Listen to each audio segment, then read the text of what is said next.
और हम लोग अपना मार्गदर्शन कार्यक्रम की शुरुआत कर रहे हैं। ये तो आपको मैं बताया ही था पिछले सप्ताह कि हम लोग पिछले 4 वर्षों से मंथन कार्यक्रम चला रहे थे। अब मंथन कार्यक्रम हम लोगों ने बंद कर दिया। अब 1 सप्ताह से हम लोग मार्गदर्शन की शुरुआत कर रहे हैं। तो आज हम आपके सामने रखेंगे कि मार्गदर्शन की पृष्ठभूमि क्या है, कहां से हम लोगों ने मार्गदर्शन की शुरुआत की, बीच में किस किस दिशा में गए, क्या परिणाम हुआ, और अब फिर लौटकर मार्गदर्शन पर आ रहे हैं। ये संक्षेप में मैं आपको बताने की कोशिश करूंगा। तो 1955 में हमारे आर्य समाज के कुछ प्रमुख लोगों के साथ रामानुजगंज में बैठ करके विचार हुआ। शहर के लोग बैठे, हम लोग भी बैठे, सब लोग, और बैठ करके ये विचार हुआ कि इस देवासुर संग्राम में दैवी शक्तियां पिछड़ रही हैं, आसुरी शक्तियां मजबूत हो रही हैं, सारी दुनिया का हाल अच्छा नहीं है। हर आदमी के अंदर स्वार्थ बढ़ रहा है, हिंसा बढ़ रही है। और ये 1955 की बात है। तो उस समय यह निष्कर्ष निकला, हर आदमी भौतिक उन्नति के पीछे भाग रहा है, नैतिक पतन हो रहा है, राजनैतिक शक्तियां मजबूत हो रही हैं। तो इस दिशा में दैवी शक्तियां मजबूत हों और आसुरी शक्तियों को कमजोर किया जाए, इसके लिए हम लोग क्या कर सकते हैं रामानुजगंज में। ये चिंता शुरू हुई रामानुजगंज में बैठ करके। सबसे पहला काम ये तय हुआ 1955 में, हम लोगों ने, शहर के लोगों ने बैठ करके तय किया कि हम लोग सबसे पहले शराफत की जगह अपनी, रामानुजगंज के लोग अपनी समझदारी विकसित करें। और इसके लिए हम लोगों ने आर्य समाज के द्वारा जो सुझाया गया मार्ग था ज्ञान यज्ञ, उसको एडॉप्ट कर लिए हम लोग। ज्ञान यज्ञ के माध्यम से हर व्यक्ति के अंदर शराफत की बदले में समझदारी विकसित हो। यह कार्य हम लोगों ने 1955 में शुरू किया। तो भाई शुरू किए तो हम लोगों को तो 6 महीने में, साल भर में ही लगा कि हम लोग एकदम बिल्कुल ठीक दिशा में जा रहे हैं। तो अब आगे ये चिंता शुरू हुई कि भाई रामानुजगंज में जो बाहर के अपराध आते हैं, तो उस प्रकार के अपराधों के नियंत्रण पर भी कोई ना कोई उपाय होना चाहिए। क्योंकि दैवी शक्तियां मजबूत हों, आसुरी शक्तियां कमजोर हों, तो उसके लिए सबसे पहली बात क्या है, दैवी शक्तियां मजबूत हों, माने हम लोग समझदार बने, तब ना मजबूत होंगे। अगर शरीफ रह जाएंगे तो हम किसी के पीछे चलते रह जाएंगे हमेशा। हम स्वयं अपनी समझदारी विकसित नहीं कर पाएंगे अगर हम शरीफ रह गए तो एक तो वो हम लोगों ने शुरू किया। अब दूसरा काम ये शुरू किया कि अपराध नियंत्रण होना चाहिए, मतलब आसुरी शक्तियों को भी कमजोर किया जाए। तो अपने शहर से हम शुरू करें कि आसुरी शक्तियां कमजोर हों। तो हम लोगों ने वहां रामानुजगंज को सबसे पहला काम ये किया कि सामाजिक एकता हो। तो सामाजिक एकता में बाधक क्या क्या था? संप्रदाय, जाति टकराव, स्त्री पुरुष भेद, छुआछूत, ये सब पूरा उसमें जो ये मुद्दे थे ये सामाजिक एकता में बाधक थे। तो हम लोगों ने सारे मुद्दों को एक साथ लेकर के और निर्णय किया कि ये सारे मुद्दे निपटाओ, एक साथ निपटाओ सब पूरे शहर में। तो हम लोगों ने ये शुरू कर दिया, भाई देखो जातीय भेदभाव खत्म। आपको ये बता दें कि रामानुजगंज के मंदिरों में जब कीर्तन भजन होता था, सप्ताह में एक दिन भजन होता था, तो भजन होता था तो वहां ढोलक बजाने वाला हरिजन, उसका नाम था बंशीधर। बंशीधर लेबर था, दिन भर लेबर का काम करता था। और उस रामायण मंडली में, हमारी जो रामायण मंडली थी, उस रामायण मंडली में वो उसके आए बिना तो भजन शुरू ही नहीं होता था। तो हम लोगों ने एकदम छुआछूत खत्म, आदिवासी गैर आदिवासी सब भेद खत्म, पूरा रामानुजगंज एकजुट। हम लोगों ने तय किया, पूरे शहर में बैठ करके तय किया, हिंदू मुसलमान का टकराव नहीं होगा। तो अब हिंदू मुसलमान का टकराव नहीं होगा तो भाई इसके लिए क्या क्या करना पड़ेगा। तो हम लोगों ने बैठ करके ये तय किया कि भाई देखो, इसमें सबसे बड़ा टकराव शुरू होता है हिंदू मुसलमान का आपस में, जब महिला पुरुष के संबंधों का मामला फंस जाता है।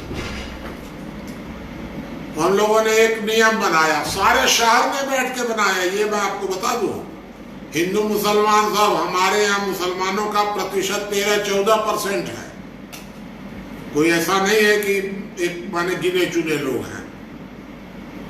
तो हिंदू और मुसलमान सारे शहर में बैठ करके नियम बनाया कि अगर कोई एक धर्म का लड़का दूसरे धर्म की लड़की को अगर पत्नी बनाना चाहता है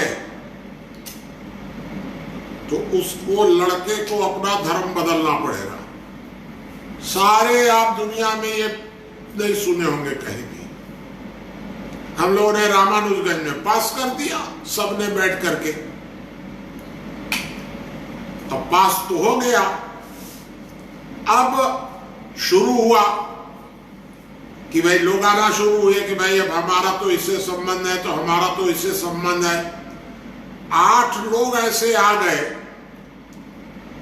जो मुसलमान थे और हिंदू लड़कियों से संबंध थे। 8। कोई हिंदू तो आया ही नहीं, क्योंकि हिंदुओं का तो मुसलमानों से आमतौर पर हिंदू परिवार ही इतना दबा देता है अपने लड़कों को, और मुसलमान लोग प्रोत्साहित कर देते हैं लड़कों को। ये अंतर होता है।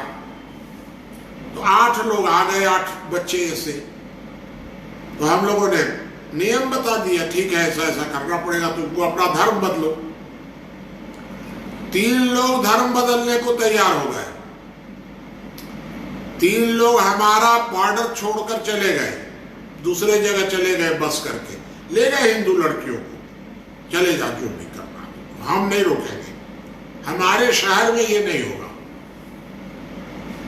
और 2 लोगों ने छोड़ दिया, ये अच्छा हम छोड़ देते हैं, ये मामला तो निपट गया। 3 लोग हिंदू बन गए, हमेशा के लिए झगड़ा खत्म हो गया। अब देखिए कहां से फिर शुरुआत हो गई हिंदू मुसलमान की, कि हमको जब वहां हम लोगों को पता चला कि बाहर के मुसलमान आते हैं और मस्जिद में आकर के और मुसलमानों को उल्टा सीधा समझाते हैं गुप्त रूप से, हम लोगों को पता ही नहीं चलता है क्योंकि हिंदुओं में तो सब बात खुली, मंदिरों में सब खुला है, मुसलमानों का गुप्त बैठक होती थी। तो हम लोगों ने एक नियम पास किया पूरे शहर में बैठ के, किसी धर्म की गुप्त बैठक नहीं होगी। अगर आपकी कोई बैठक होती है किसी धर्म वाले की, मस्जिद में या और कहीं भी किसी के घर में भी अगर कोई गुप्त बैठक होती है, तो उसमें हमारे संगठन की ओर से, मतलब नागरिक महासंघ शहर की ओर से 2 दूसरे धर्म के लोग जाकर के 10 फुट दूर पर बैठेंगे और आपकी बात चुपचाप सुनेंगे, बोलेंगे नहीं, डिस्टर्ब नहीं करेंगे। आप अपना जो करते हैं करते रहिए, लेकिन सुनेंगे। मुसलमानों ने मान लिया पूरा, हिंदुओं ने भी मान लिया, संघ वाले लोकल लोग थे सब मान गए। अब अंबिकापुर के संघ वालों को भारी कष्ट, वहां साहब हम वहां जाएंगे, संघ के लोग वहां बैठक करेंगे, तो उसमें 2 मुसलमान आकर के सुनेंगे, ये ऐसा कैसे हो सकता है, ये तानाशाही नहीं चलेगी, ये दादागिरी नहीं चलेगी। संघ वालों ने जाकर के विद्रोह शुरू कर दिया वहां। अब रामानुजगंज के तो संघ वाले हमारे साथ थे, सहमत थे सब लोग।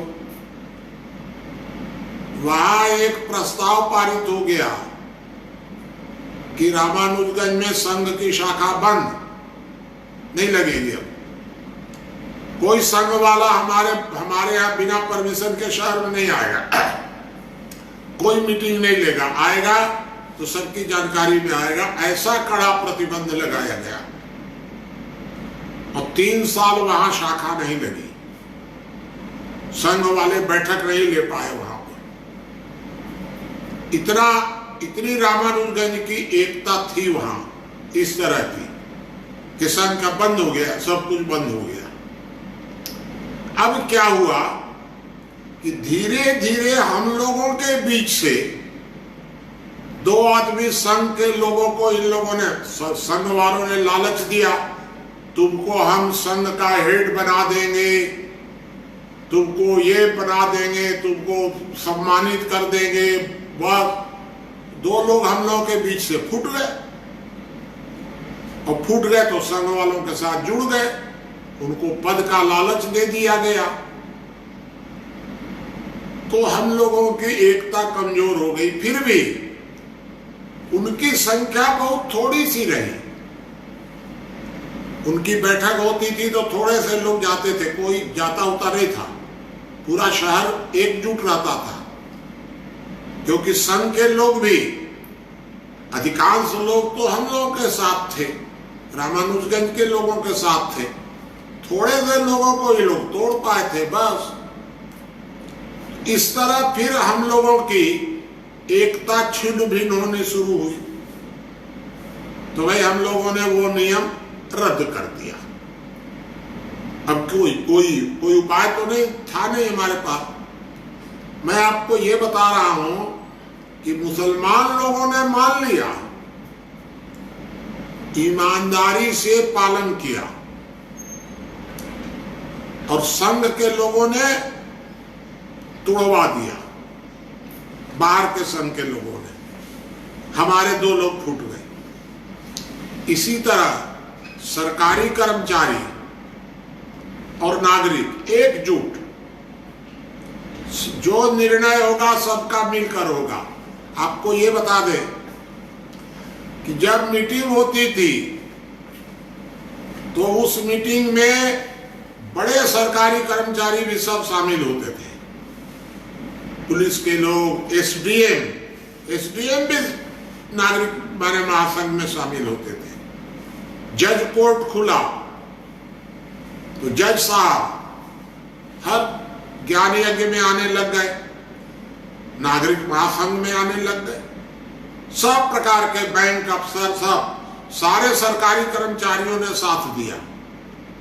हमारे यहाँ रामानुजगंज में जनसंघ और कांग्रेस, ये 2 राजनीतिक दल थे प्रमुख, और दोनों के बीच में हमेशा राजनीतिक टक्कर होती थी। लेकिन रामानुजगंज की समस्याओं में सब साथ पूरा। कोई आदिवासी, हमारे यहाँ आदिवासियों की संख्या रामानुजगंज में शहर में तो कम है, आसपास तो पूरे आदिवासी ही हैं, एकदम पूरा सब एकजुटता रही हमारे यहाँ, एकदम पूरा भाईचारा रहा। और इस तरह से हम लोग सामाजिक एकता बनाने में सफल हो गए वहां रामानुजगंज में। अब हम लोगों ने नया नियम बनाया, धर्मशाला सबकी एक होगी, उसमें चमार के लड़के की भी शादी होगी, मुसलमान के लड़के की भी शादी होगी, धर्म जाति का भेद नहीं होगा, कोई धर्मशाला अलग नहीं होगी, मांस और शराब वर्जित रहेगा धर्मशाला में, बाकी सब फिर खत्म। कोई हिंदू मुसलमान नहीं, आज तक है कि वहां कोई धर्मशाला नहीं, एक ही धर्मशाला है और उस धर्मशाला में किसी के साथ कोई भेदभाव नहीं है। ज्ञान यज्ञ होगा तो ज्ञान यज्ञ क्या है भाई? तो ज्ञान यज्ञ जैसे अगर हिंदू के यहाँ हुआ यज्ञ हो गया, मुसलमान के यहाँ हुआ तो कुरान पाठ हुआ, कुरान पाठ से ज्ञान यज्ञ की शुरुआत हुई। नाम क्या है? ज्ञान यज्ञ, और शुरुआत हुई कुरान पाठ से। ये हमारे यहाँ रामानुजगंज में पूरा सिस्टम बना, सांप्रदायिकता पर नियंत्रण लग गया, जातीय कटुता पर नियंत्रण लग गया, महिला पुरुष के भेदभाव पर नियंत्रण लग गया। हम लोगों ने ये कर दिया, चलो वैश्यालय है, चलता है, चलने दो, कोई बात नहीं। अरे भाई क्या उपाय है? अगर किसी की इच्छा पूर्ति नहीं होती है, अगर वो कहीं गुप्त रूप से अगर वो कोई गलती भी करता है तो उसको समझाएंगे, बस ऐसा मत करो। अब फिर भी अगर वो गलती करे तो करने दो, हटा जाने दो, कोई अपराध तो नहीं न कर रहा है। एकदम हमारे क्षेत्र में बलात्कार बंद है, ये होते ही नहीं थे एकदम। आप रिकॉर्ड देख लीजिए हमारे थाना पुलिस का, कहीं कुछ नहीं, जो वो जाने दो। शराब बनाना बेच रहा है, बनाओ बेचो, कुछ नहीं है। भ्रष्टाचार करना है, घूस लेना देना छूट, कोई मतलब नहीं है घूस लेने देने से। अपराध नहीं होना चाहिए, चोरी डकैती नहीं होना चाहिए, बलात्कार नहीं होना चाहिए, मिलावट नहीं होनी चाहिए, ब्लैक करो। हम लोगों ने नारा लगाया वहां उस समय, गर्व से कहो हम 2 नंबर हैं, गर्व से कहो हम 2 नंबर हैं। क्योंकि हम लोगों ने शराब बनाओ, बेचो, जो जो करना है सब करो, अपराध मत करो। देवासुर संग्राम का मतलब अपराध नहीं करना है, चोरी डकैती मत करो, दादागिरी मत करो, किसी को दबाओ मत, अत्याचार मत करो किसी के ऊपर। ये हम लोगों ने रोका, सफल हो गए। अब प्रश्न उठा कि भाई थोड़ा और आगे बढ़ा जाए। तो आगे बढ़ा जाए तो हम लोगों ने एक बनाया कि क्यों ना हम लोग रामानुजगंज की नगर पालिका, जो संवैधानिक इकाई है नगर पालिका,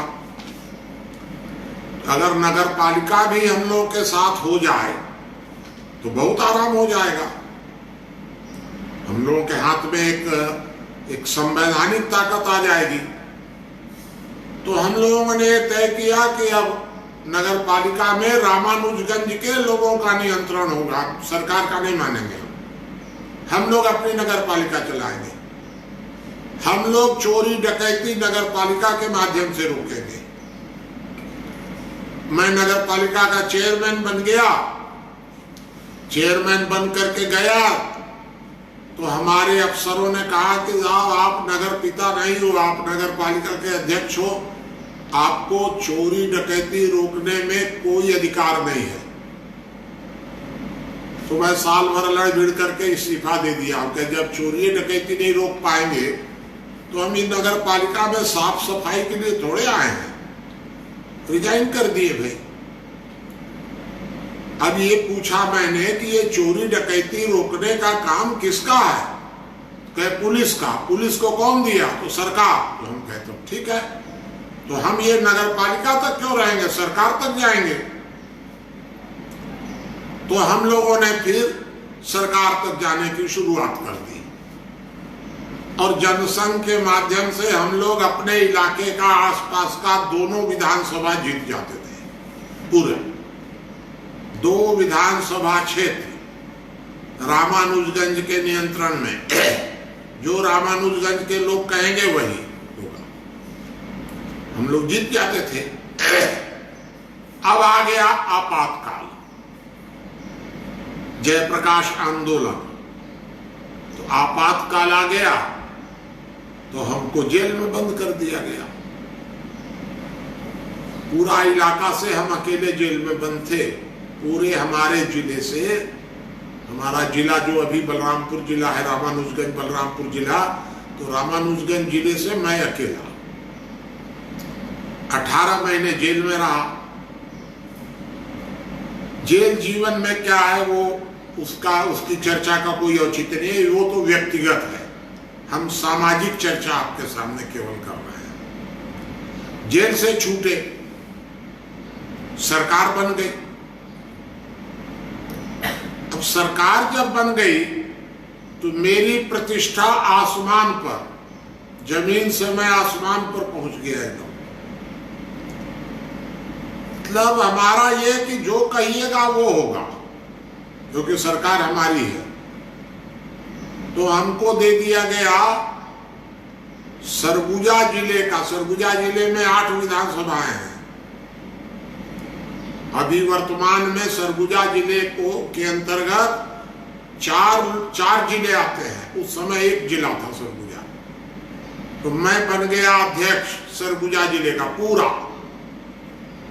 और 2 मिनिस्टर हमारे वहीं के, हमारे क्षेत्र के।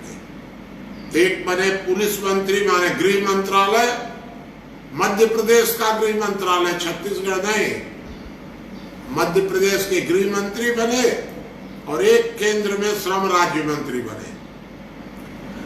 पूरी ईमानदारी से, 100% ईमानदारी से काम हुआ। 100% पूरी सक्रियता से काम हुआ।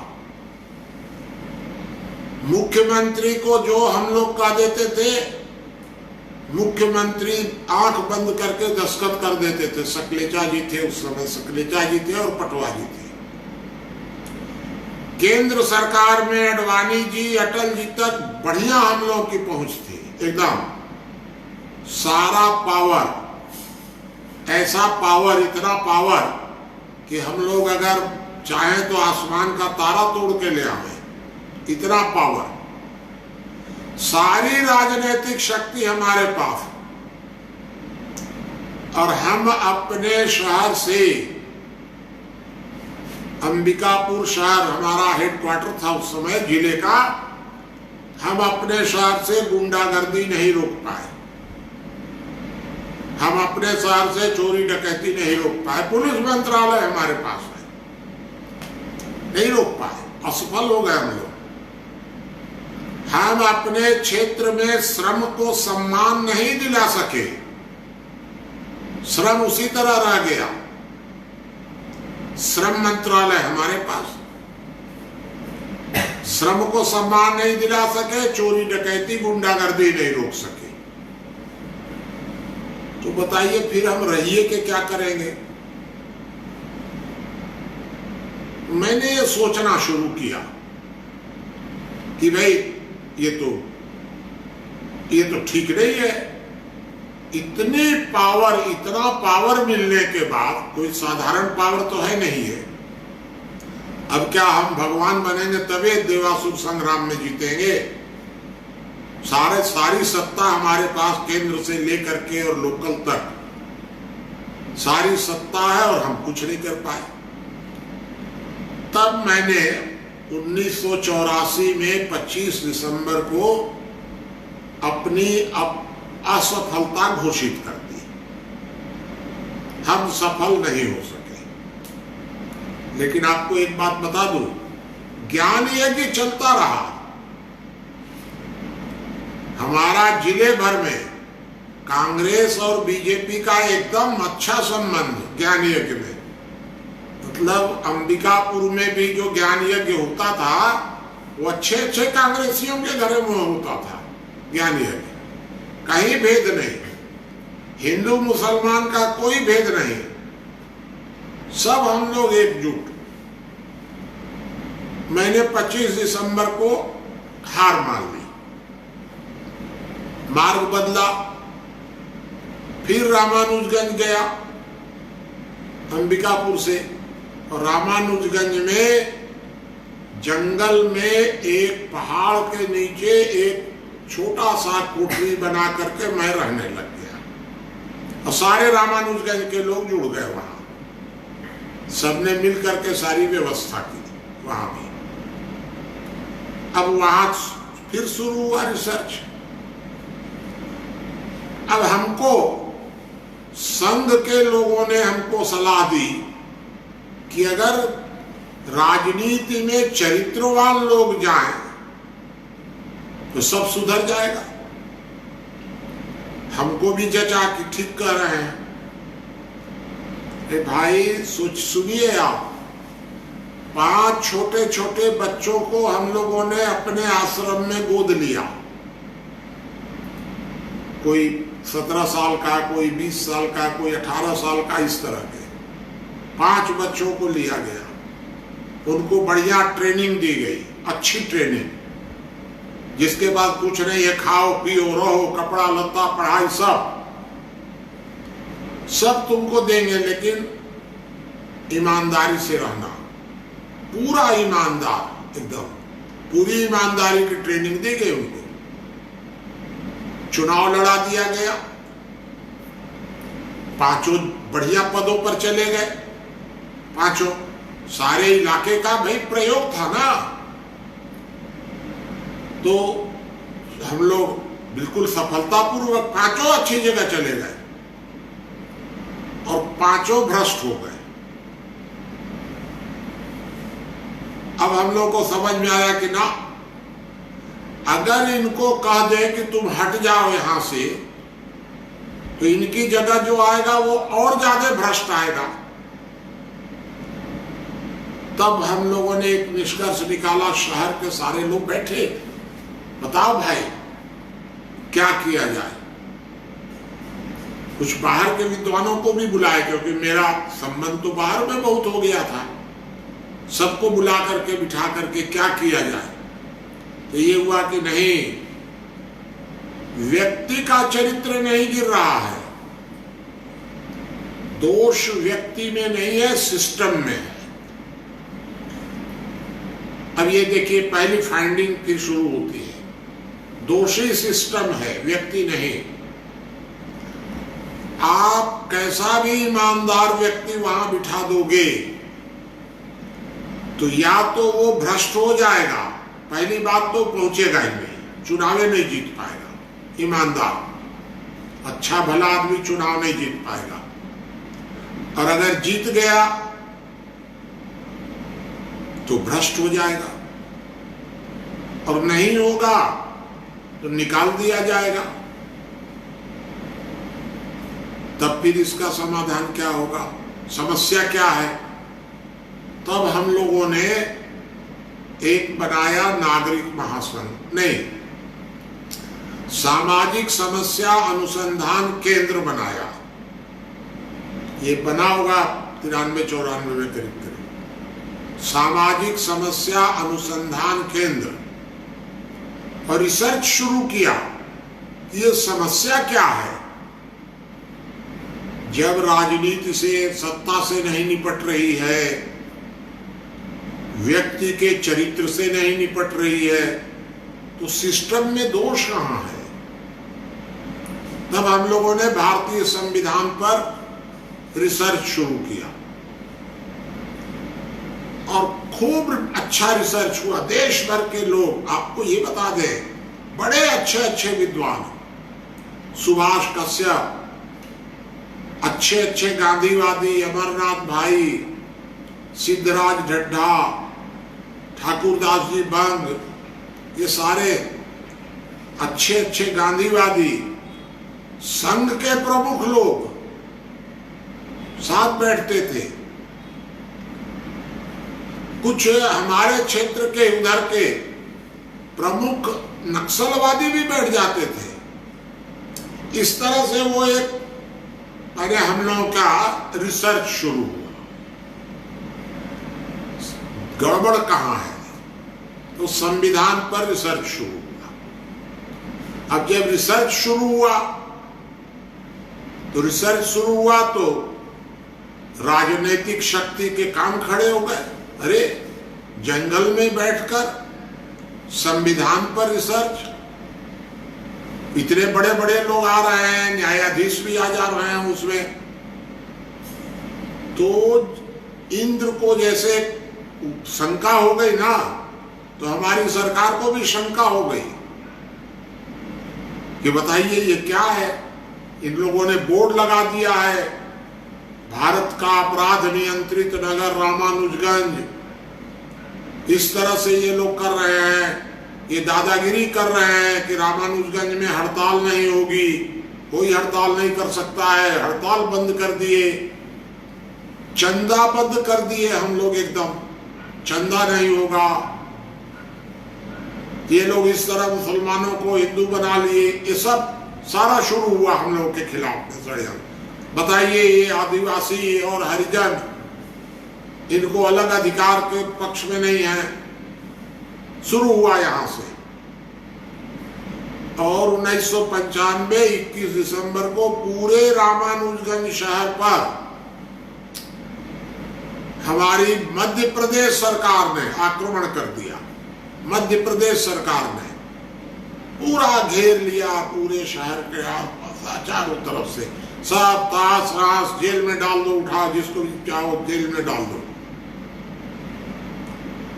उस समय गांधीवादियों ने साथ दिया, अमरनाथ भाई, ठाकुरदास बंग, बाबूलाल शर्मा पत्रकार दिल्ली के, इस प्रकार के लोगों ने बहुत साथ दिया हम लोगों का, और भी लोगों ने साथ दिया।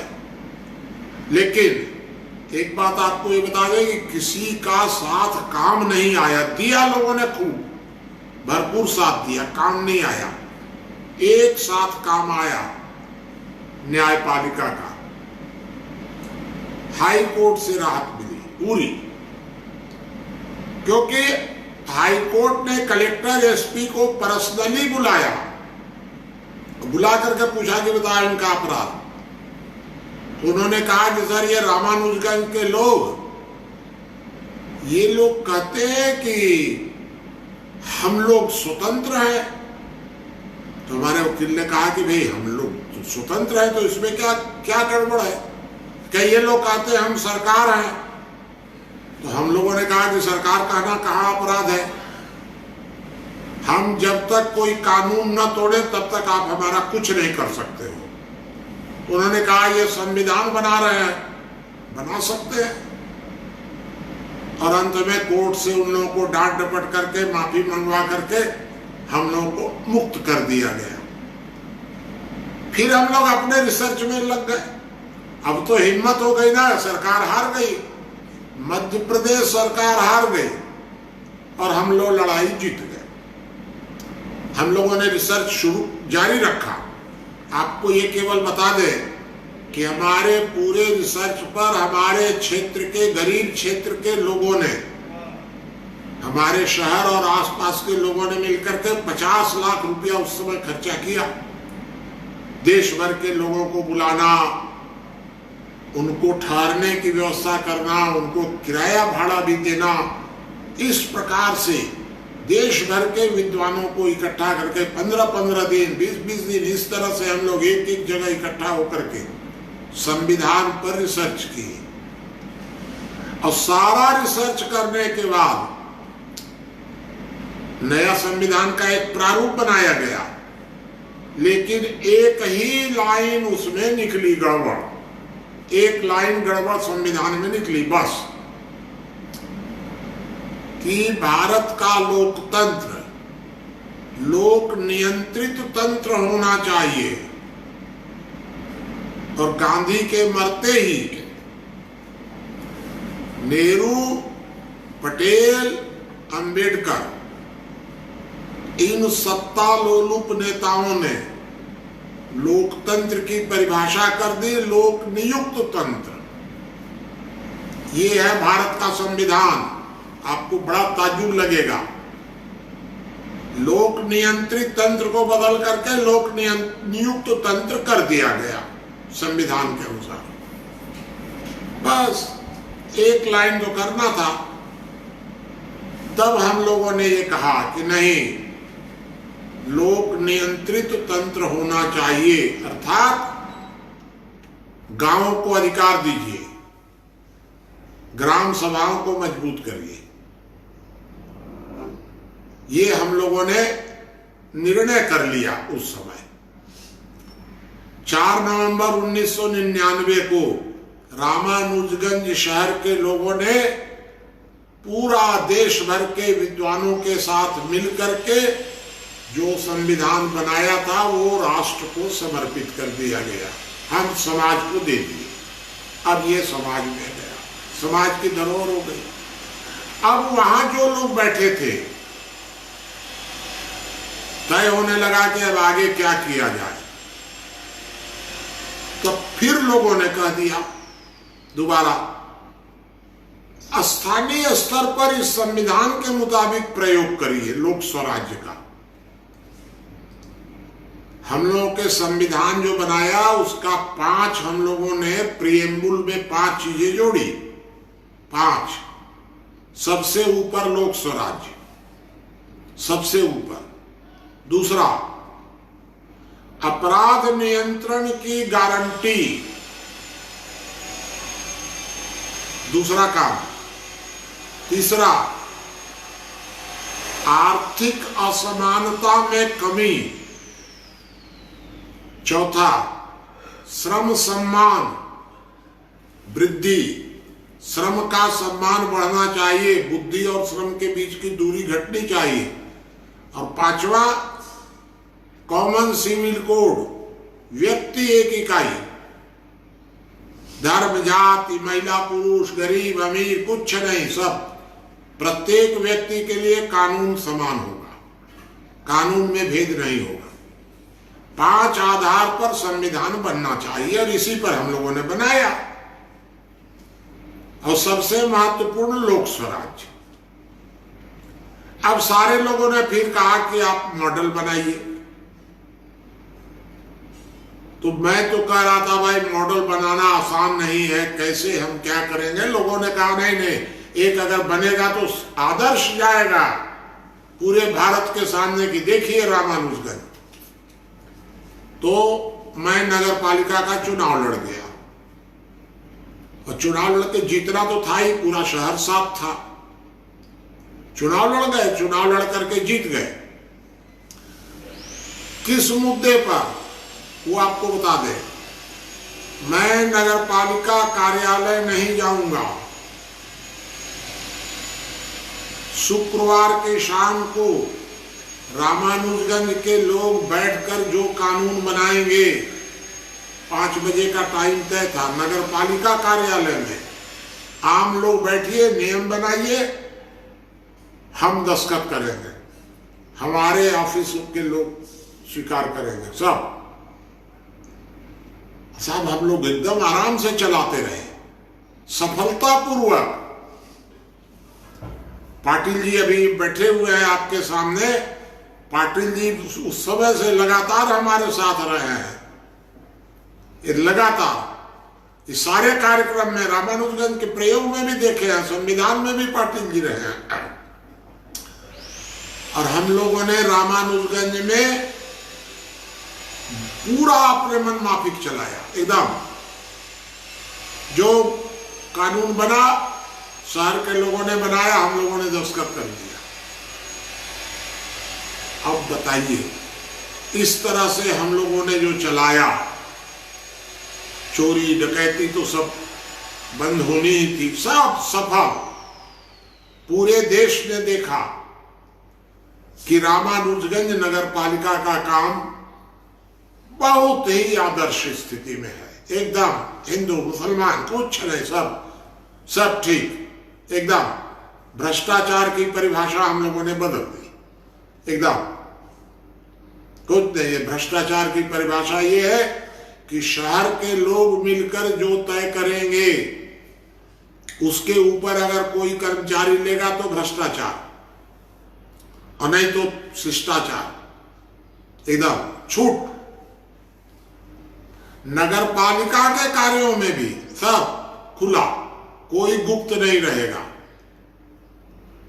सरकार कुछ नहीं कर सकी क्योंकि एक तो 95 में लड़के देख चुके थे, उन लोगों ने देख लिया था कि अरे राम राम ये सब साधारण सांप नहीं है, बहुत खतरनाक है सब, कुछ नहीं हुआ। हम लोग मनमाना चला, एकदम पूरा मनमाना पूरा। अब 2005 आ गया, फिर सारे लोग बैठे, अब क्या किया जाए। तब हुआ कि भाई अब इसको यह संदेश देश पे पहुंचाइए, पूरे देश में। मैं चला गया दिल्ली और हम लोगों ने दिल्ली ऑफिस खोल लिया। तो सारे लोग दिल्ली में रह करके हम लोगों ने शुरू किया।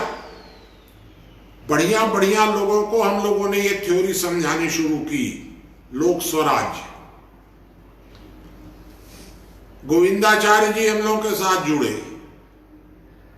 पूरा अपने आईजी साहब जुड़े, सब जुड़े, अच्छे अच्छे लोग जुड़े, खूब बढ़िया बढ़िया। बीजेपी के लोग तो थे ही परिचित हमारे अच्छे, सब जुड़े। सब लोगों ने कहा कि ठीक है,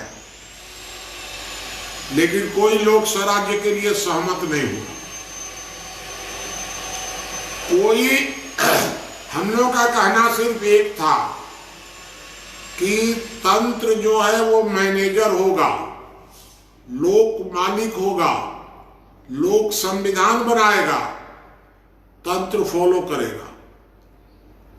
तंत्र को संविधान में छेड़छाड़ करने का कोई अधिकार नहीं है। संविधान तंत्र से ऊपर होगा, बस लोक स्वराज्य हो गया।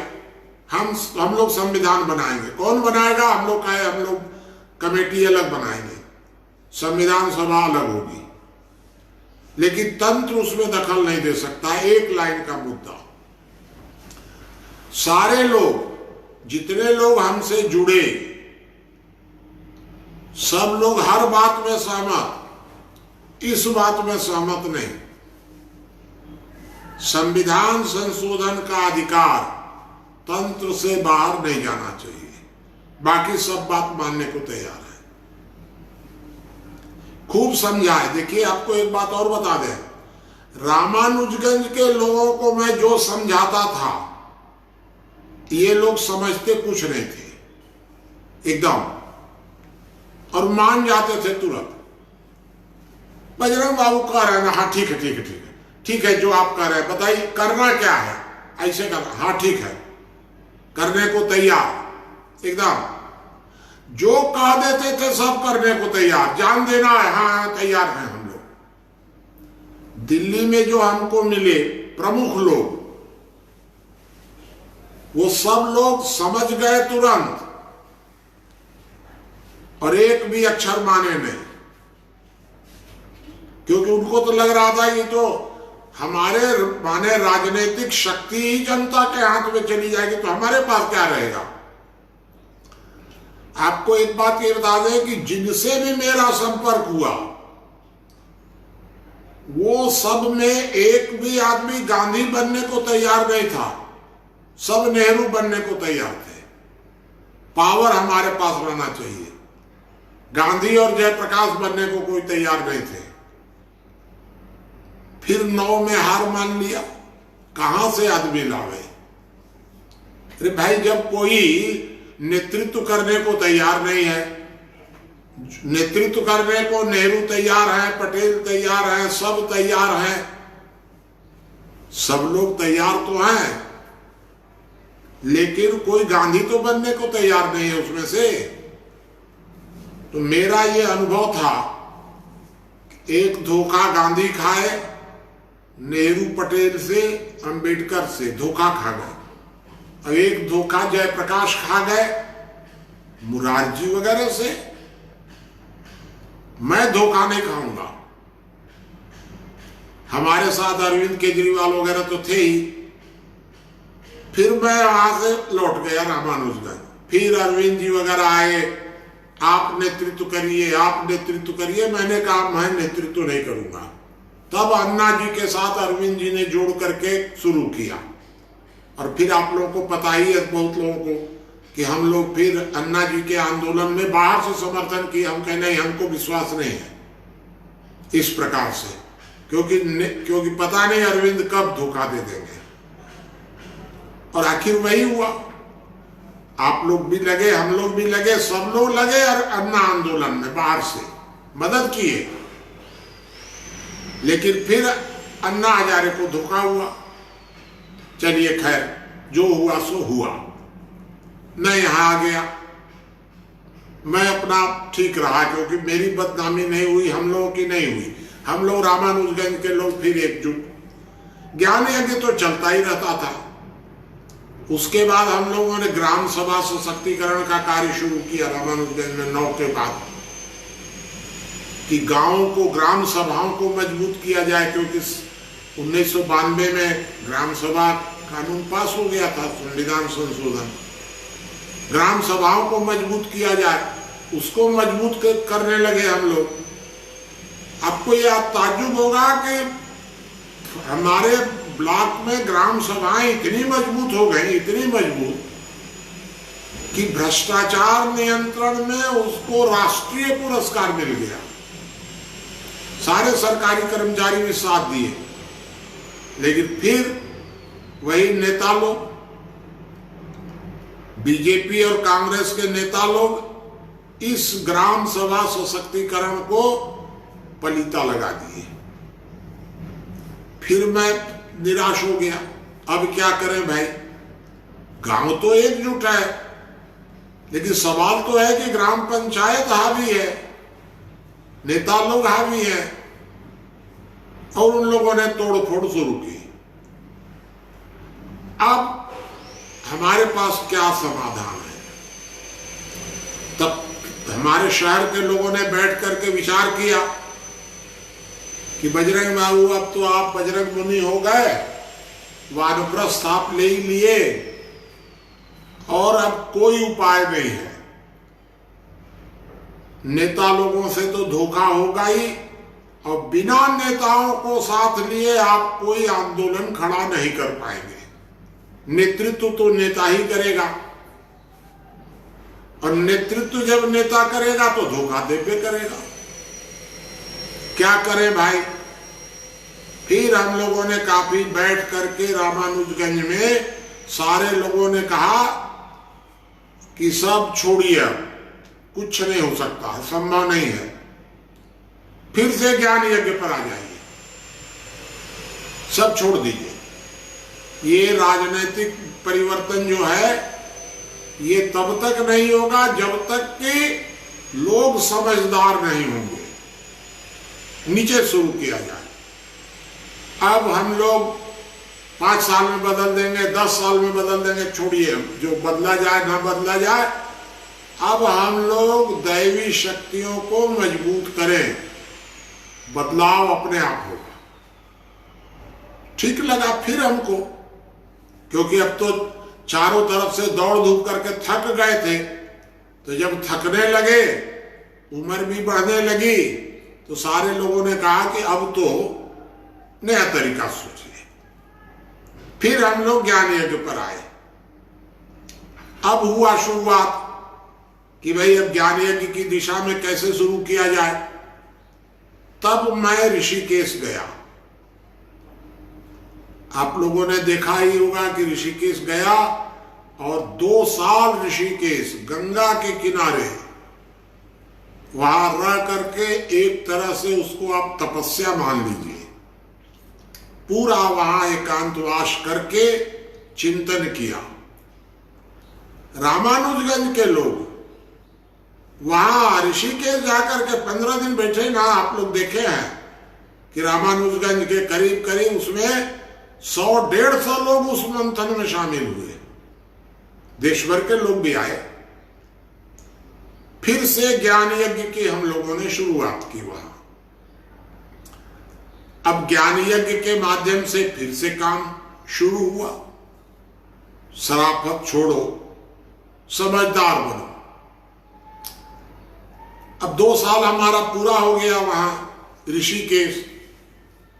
अब हुआ कि अब क्या किया जाए। तो 4 साल से हम लोग विचार मंथन कर रहे थे, अभी तक अलग अलग विषयों पर चिंतन कर रहे थे, मंथन कर रहे थे। रामानुजगंज में उस मंथन का हमेशा जारी रहता था, अभी भी जारी है, ये आपको बता दें। रामानुजगंज में हम लोग का जो प्रयोग था वो भी कुछ 75% तो करीब करीब है अभी भी। अपराध बहुत कम है, सांप्रदायिकता न के बराबर है, कांग्रेस भाजपा का वहां लड़ाई झगड़ा नहीं होता है, धर्मशाला कुल मिलाकर एक है, आदिवासी हरिजन का विवाद नहीं है। तो इस तरह से वहां माने 75% अभी स्थिति ठीक है और की तुलना में। फिर भी कुछ तो कमी आई है, सुधर जाएगी, कोई बात नहीं है। बाहर का प्रभाव तो पड़ता ही है भाई। चंदा हम लोग रोके थे तो चंदा शुरू हो गया, नहीं रोक पाए। हड़ताल हम लोग एकदम रोक दिए थे तो हड़ताल अब 50% होने लग गई। आपको एक बता दूं, एक लाइन कि जब सन 2000 में रामानुजगंज में नक्सलवाद आ गया तो सारी जनता सक्रिय हो गई और 5 वर्षों में नक्सलवाद हार थक के चला गया। पूरे भारत में कहीं नक्सलवाद हार के नहीं गया है, पूरे भारत में माने बढ़ता गया। रामानुजगंज में समाप्त हो गया, अब हार के चला गया। अपनी सरकार बना लिए थे वो लोग बस्तर टाइप, और वो हार गए क्योंकि सामाजिक एकजुटता। इस तरह से हम लोगों ने सब ऋषिकेश में बैठ करके चिंतन मंथन किया। अब आगे की बात क्या हुई, ऋषिकेश का काम पूरा हो गया। 7 मार्च को हम लोगों ने ऋषिकेश के काम को बंद घोषित कर दिया। अब आगे क्या किया जाए, तो या तो कार्यालय बनारस रखा जाए, दिल्ली रखा जाए। तो दिल्ली कार्यालय तो हमारा था ही, पहले से चल ही रहा था उस समय भी था भी। हम दिल्ली आ गए 8 तारीख को, मैं और आचार्य जी वगैरह सब आ गए दिल्ली। अब कोरोना आ गया। अब कोरोना आ गया तो सब हमारे साथी भी अपने घर चले गए, मैं भी अपने घर आ गया। 1 हफ्ता 15 दिन में छूट जाएंगे। अब आ गए तो यहां रह गए। अब मैं आकर के जो रायपुर रहा तो हमको लगा कि अरे मैं बहुत गलत लाइन पर था। जब तक नवयुवक इसको नहीं सीखेंगे समाज शास्त्र, तब तक खाली वृद्ध लोग मिल करके समाज शास्त्र को, क्योंकि एक बात ये बता दें कि वृद्ध लोगों को आप 5 साल समझाइएगा, 5 साल समझाइएगा तो 8 दिन का समझ पाएंगे, और नवयुवकों को अगर आप 8 दिन का समझा दीजिएगा तो 5 साल का समझ जाएंगे। क्यों? क्योंकि वृद्ध लोग जो है, बड़े लोग जो है, वो तो 25 तरह का साहित्य पढ़े हुए हैं, उनके संस्कार बन गए हैं। तो संस्कार उनको भी उनके विचारों पर हावी नहीं हो पाते हैं बड़े लोगों में। और बच्चों के तो संस्कार बन रहे हैं अभी, तो उनके संस्कार में हमारे विचार चले जा रहे हैं। तो यहां हमको युवकों की भी टीम मिल गई। आप लोग सब साथ तो रहे ही। तो ये 5 महीने में हमको ये अनुभव हुआ कि हम रायपुर को ही हेड ऑफिस बना दें। तो रायपुर को बना दिया गया। अब शुरू हो जा रहा है, 2-3 दिनों में आ जाएंगे अपने चंद्रभूषण जी आ जाएंगे और आकर के, और यहाँ बाकी लोग धीरे धीरे आ ही रहे हैं, टीकाराम जी आ जाएंगे, 1-2 दिन में शुरू हो जाएगा। यह कार्यक्रम हम लोग का शुरू हो गया, मार्गदर्शन 1 सप्ताह से। मंथन को मैंने बंद क्यों किया? क्योंकि अब मंथन का विषय नहीं है।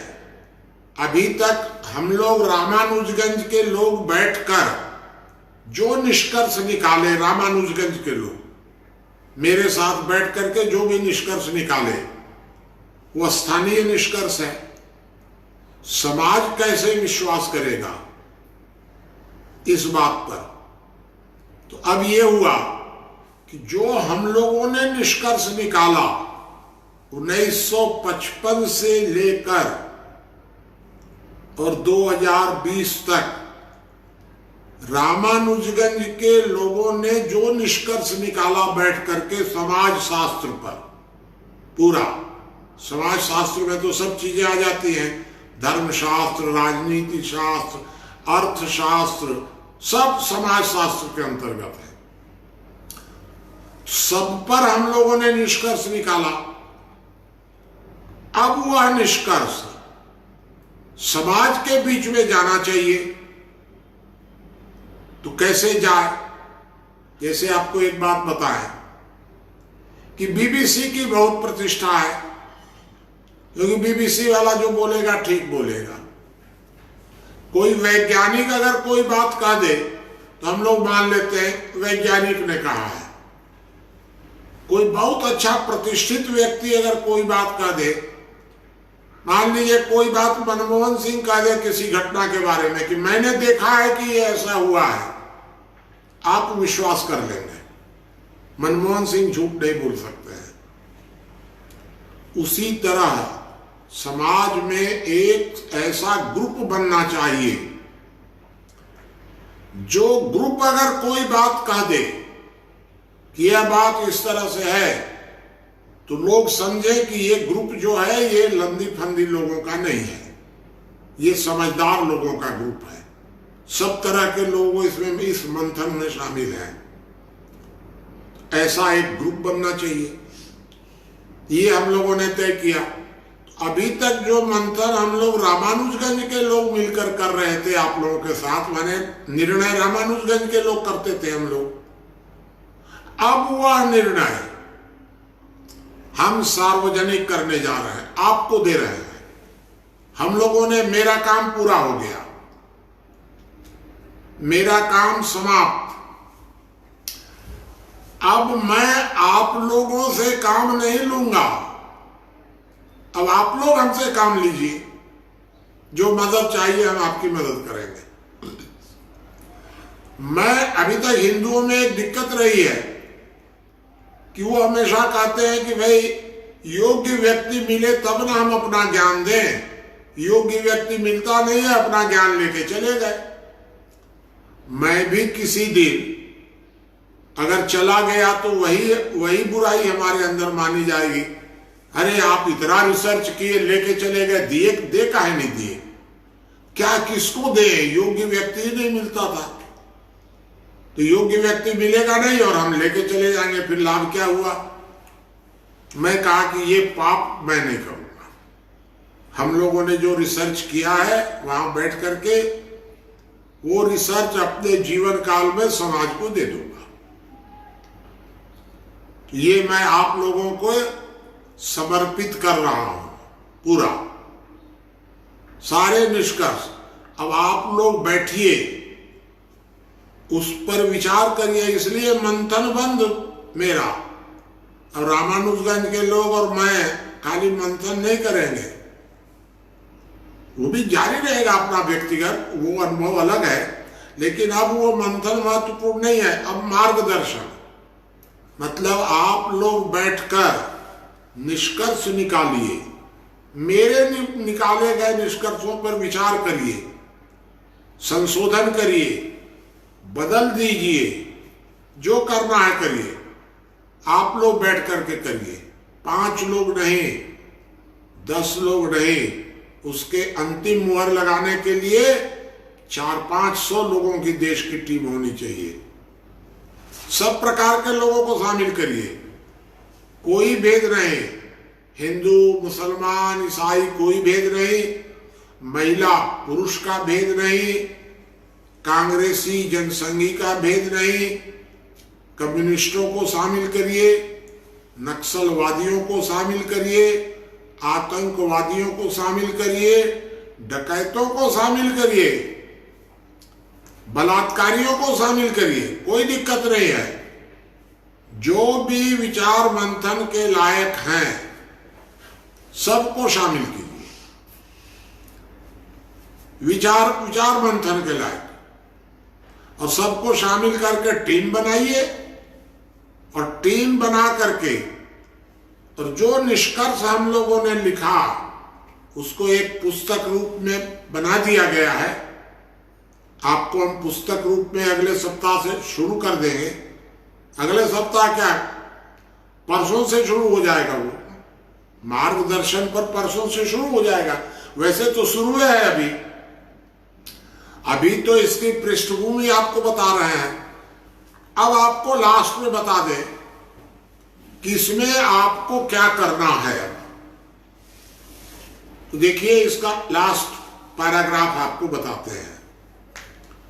इस विचार मंथन में पहली बात तो ये है, पूरे विचार मंथन में, कि हम लोग पूरी जो पुस्तक है उसमें करीब 500 पैराग्राफ होंगे, 50-60 पेज की तो ही है, 2-2, 4-4 लाइन में लिखा हुआ है सूत्र। डिटेल नहीं है, डिटेल के लिए तो आपको अलग खोजना पड़ेगा।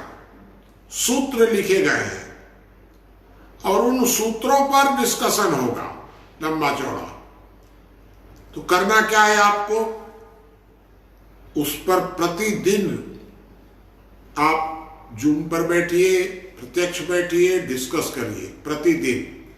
फेसबुक से चर्चा चालू रहेगी, व्हाट्सएप से चालू रहेगी। एक बात, फेसबुक व्हाट्सएप से प्रतिदिन 1-2 सूत्रों पर डिस्कशन होगा। एक बात हो गई। रविवार को 11 बजे वो 7 दिनों के अंदर जितने सूत्रों पर चर्चा हुई फेसबुक व्हाट्सएप पर, उस पर मैं लाइव आपके सामने प्रस्तुत कर दूंगा। दूसरी बात हो गई। फिर शाम को थोड़ा सा शानू रख देगी। सोमवार को 11 बजे फिर मैं आपके बीच में बैठ करके और प्रश्नोत्तर कर दूंगा। प्रतिदिन रात को 8:30 से 9:30 हम लोग बैठ करके कुछ न कुछ चर्चा करते ही हैं। वो भी चर्चा जारी रहेगी। जो जिस तरह जुड़ना चाहे जुड़ सकता है। और साथ में प्रत्यक्ष सारी चर्चा होने पर प्रत्यक्ष यहाँ पहला प्रोग्राम रायपुर में रखेंगे हम लोग 4-6 महीने में। देश भर के लोगों को जैसा ऋषिकेश में था उस तरह बुलाएंगे, बुला करके बैठेंगे। 10 दिन 15 दिन का प्रोग्राम रखेंगे, कोशिश करेंगे 15 दिन का हो जाए। इस पुस्तक में के सूत्रों पर डिस्कशन होगा और वहां पर यहां जब 15 दिन का जो प्रोग्राम होगा उसमें जो निर्णय होगा, निष्कर्ष निकलेगा सारे डिस्कशन के बाद, वो निष्कर्ष हम समाज को दे देंगे। ये मार्गदर्शक मंडल का यह निष्कर्ष है, ये सारा हम समाज को दे देंगे।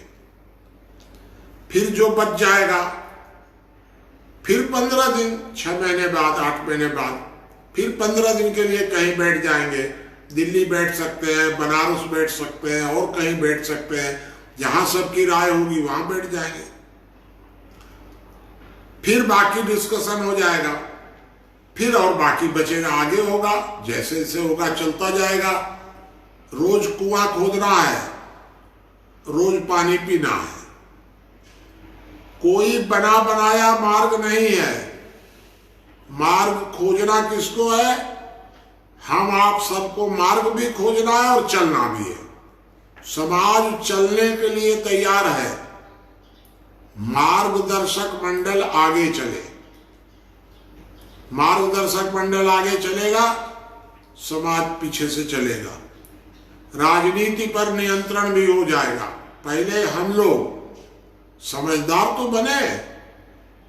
हम अगर समझदार होंगे, आपकी टीम अगर विश्वसनीय टीम बन जाएगी, तो सारी दुनिया को हम लोग ठीक कर सकते हैं, क्योंकि सारी दुनिया में विचार तो भारत से ही गया है। ये लोकतंत्र की बीमारी को हम भारत से ठीक करेंगे। और ठीक कौन करेगा? आप करेंगे। अब मैं तो अपनी उम्र में जो कर सका, रामानुजगंज क्या है, अभी 20,000 की तो आबादी है। पूरा रामानुजगंज पूरे हमारे जिले का सबसे बड़ा शहर है, सबसे बड़ा। चारों ओर उधर आदिवासी लोग हैं, अशिक्षित लोग हैं, शराब पीने वाले लोग हैं, भले लोग हैं, शरीफ लोग हैं। ऐसा रामानुजगंज क्षेत्र है।